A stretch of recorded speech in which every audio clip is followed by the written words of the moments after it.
Hi everyone, welcome back. Today we're taking a look into the Chilton Library, the online version of the Chilton Repair Manuals. This database provides repair information, bulletins and recalls, and ASE test preparation exams. Let's take a look. From our countylibrary.org homepage, we're going to click on eLibrary in the main menu and click on Research Databases. From there, let's scroll down to DIY and Automotive, and then under Repair, let's click on Chilton Auto Repair. As always, you will need a library card number to access the database. Before we go into the individual resources, let's take a good look at the home page. This text in the middle is some of Chilton Library's more popular features. We're not going to go over where to find each of these specific items, because we're going to look through Chilton Library and you will see what resources it has to offer as we explore. Let's now take a brief look at the vehicle selector over here on the left-hand side. We have the ability to select by year, make, and model. You can type in what you're looking for in each of these boxes, or you can just select it from the drop-down list. As an example, let's select 2007 Ford F-150. If you click Select, it will take you to the results page, which will show a list of resources. However, clicking Clear will just clear the form. Later, we'll go over what this search will find, but for now, let's move on so we can explore the main menu here at the top. We have the Home icon, Select Vehicle, ASE Test Preparation Quizzes, Help, and Log Out. We also have a letter icon here that, when we hover over it, says Ask an Expert. Let's ignore that for right now because we'll go over each of these in turn. Keep in mind that the menu may change depending on where we are within the Chilton Library. The Home icon will just take you to the page that we're on right now. Select Vehicle, which is next, will also take you to this same page. So let's move on to the ASE Test Prep Quizzes.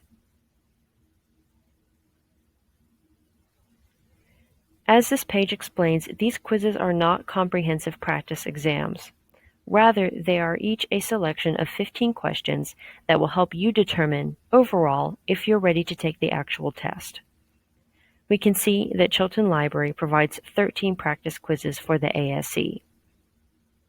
We have A1 Automotive Engine Repair, A2 Automatic Transmissions and Transaxles, A3 Automotive Manual Drivetrains and Axles, A4 Automotive Suspension and Steering, A5 Automotive Brakes, A6 Automotive Electrical Electronic Systems, A7 Automotive Heating and Air Conditioning, A8 Automotive Engine Performance, A9 Light Vehicle Diesel Engines, X1 Exhaust Systems, P2 Automobile Parts Specialist, L1 Automotive Advanced Engine Performance, and C1 Service Consultant.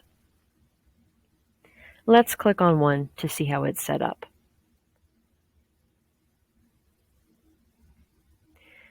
Clicking the link opens a new tab, which takes you to a page with 15 multiple choice questions. You can select A, B, C, or D from the drop-down list to choose your answers. And if you scroll to the bottom,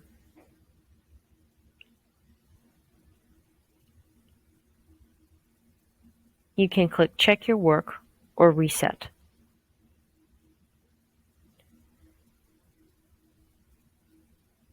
As we can see, clicking Check Your Work will show a green check if the answer was correct, or a red X if the answer was incorrect or the question was left unanswered. Scrolling back down, we can click Reset to clear our answers. Let's go back.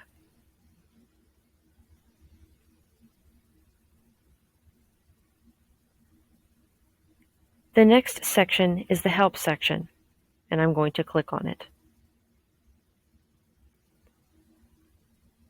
Once again, it opens in a new tab.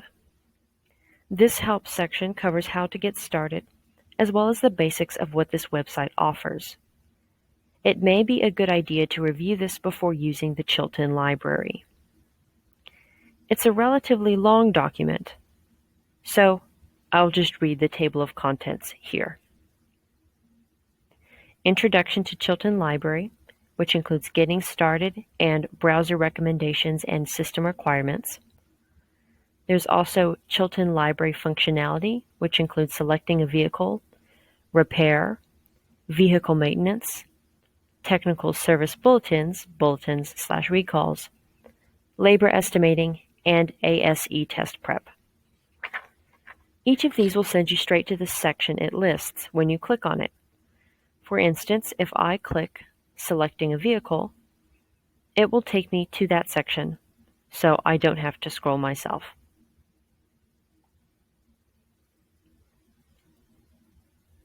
Let's go back. The next link on the menu is Log Out, which will just sign you out of the session you began when you signed in with your library card number.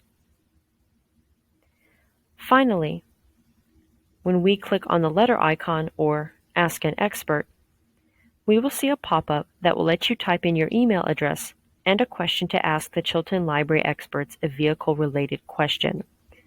You also have the option to call them and ask your question. Let's close this and go back to the home page.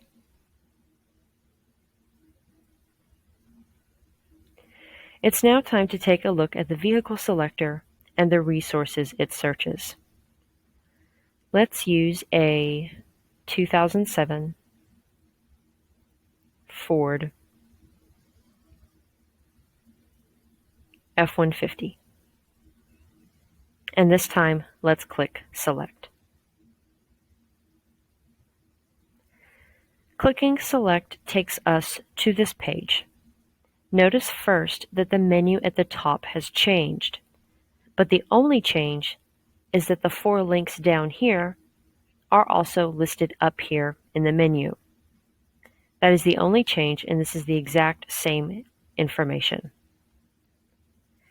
Because we have selected a vehicle, Chilton Library will remember our choice for the rest of this session and show us information related only to this vehicle until we switch vehicles.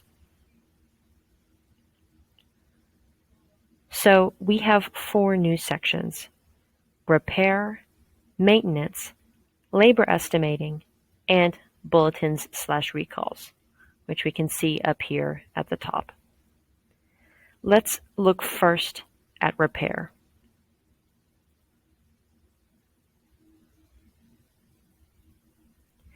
Before we see any of the repair articles, we have to select some of the options on the left-hand side. Let's click on brakes as an example. We see another list of options again on the left that we can choose from, but let's also note that a list is building here on the side, showing us each step as we narrow down what we're looking for. And when we click on another link, we can see this list grow.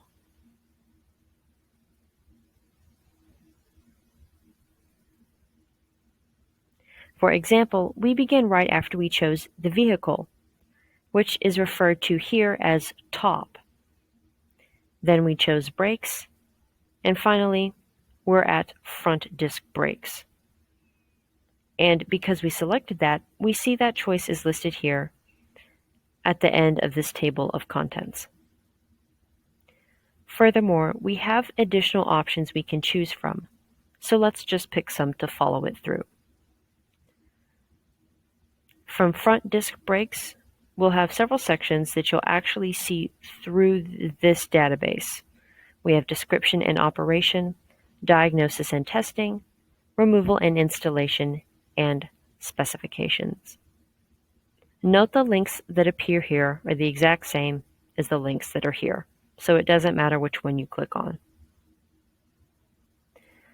Let's pick removal and installation.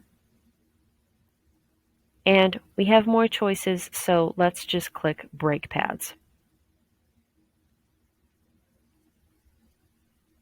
If we want to go back to a previous section, we can just click on the link in the table of contents. On this page, we see an article about the removal and installation of brake pads for front disc brakes.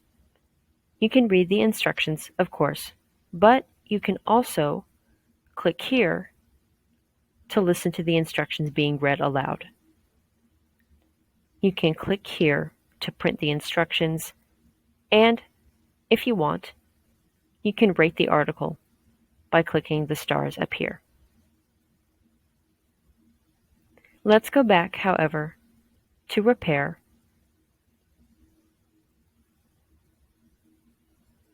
and click on Brakes again. Once more, I'll select Front Disc Brakes, and then click on Removal and Installation. This time, however, I will choose Disc Brake System Exploded View, so we can see what one of the diagrams looks like. This page displays an image with an option to enlarge. Further down the page, you'll see there are numbers labeling the individual parts displayed on the diagram.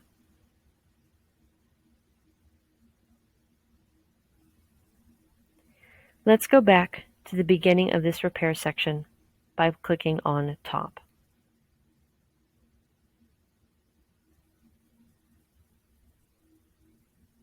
This is the beginning of the repair section where we just explored brakes.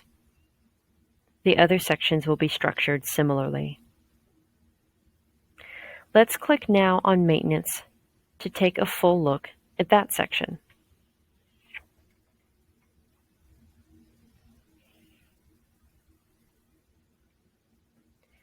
There are two ways of narrowing down maintenance information. Firstly, there is a full chart of the maintenance information available, which, when you click on it,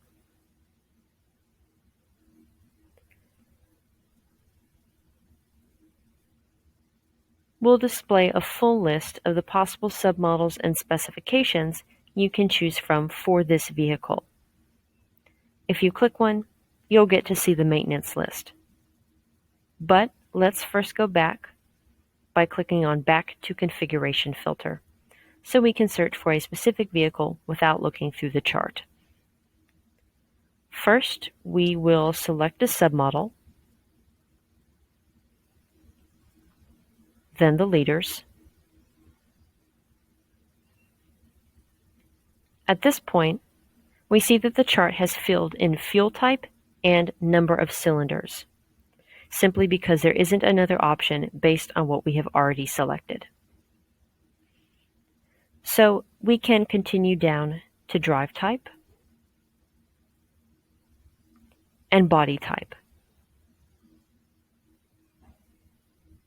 Finally, we can select the transmission type as well as the current operating condition. For operating condition, we have the following options: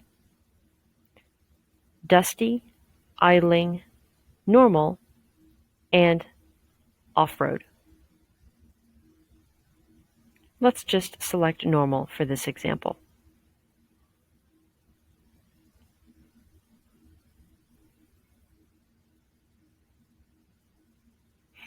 Automatically, a list of suggested maintenance pops up on the right. By default, we see the suggested service for the 5,000-mile mark of your vehicle, but this can be changed by typing in a different mileage here, or by viewing the full chart by clicking here, which will show you all of the suggested maintenance for the vehicle at different mileages. If we scroll down, we can see I here, which stands for inspect, and SI, which stands for inspect and service if necessary. You may also find L for lubricate and A for adjust, although those are not seen on this particular page. To skip to the next mileage interval, you can click Look Ahead. You also have the option to print the page by clicking Print up here. Now that we have explored maintenance, let's look at labor estimating.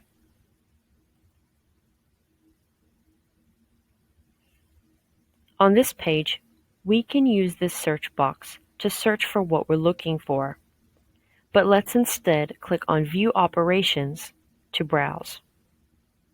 You can select back to the search by clicking here. Here we can see a list of systems. So let's just choose engine as an example. Here we see a list of engine subsystems: assembly, camshaft, crank and pistons, cylinder head, and engine lubrication. I'm just going to click on assembly. Now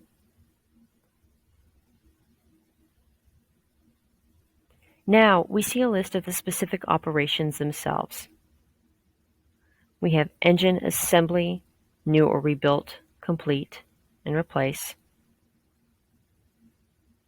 We have engine assembly, short block, replace, engine assembly R&I, engine assembly R&R and recondition, and engine mounts, replace.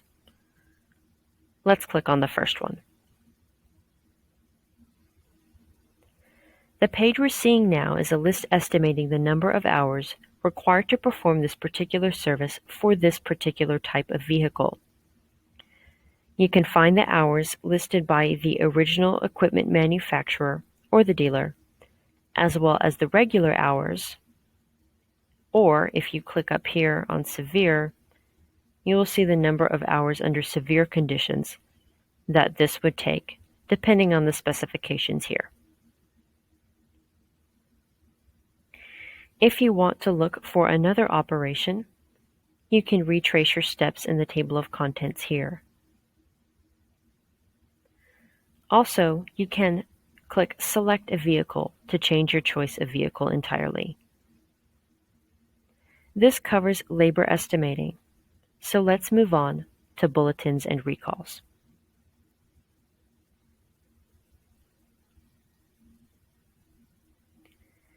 Scrolling down, we can see a list of relevant technical service bulletins. Clicking on one will open a PDF document that you can read in print. This page only shows 10 of the 86 technical service bulletins in this list. Clicking more down here at the bottom will let you see others and you can keep browsing.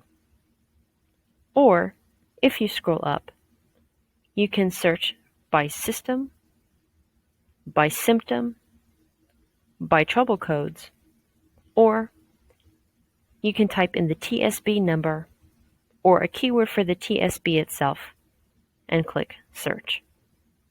You also have the option to only include recalls in your search. Let's go back to the home page and briefly review. Today we looked at the Chilton Library. We looked at selecting a vehicle and what is offered in the repair, maintenance, labor estimating, bulletins and recalls section. We also explored the ASE test preparation quizzes, as well as the help page and the Ask an Expert page.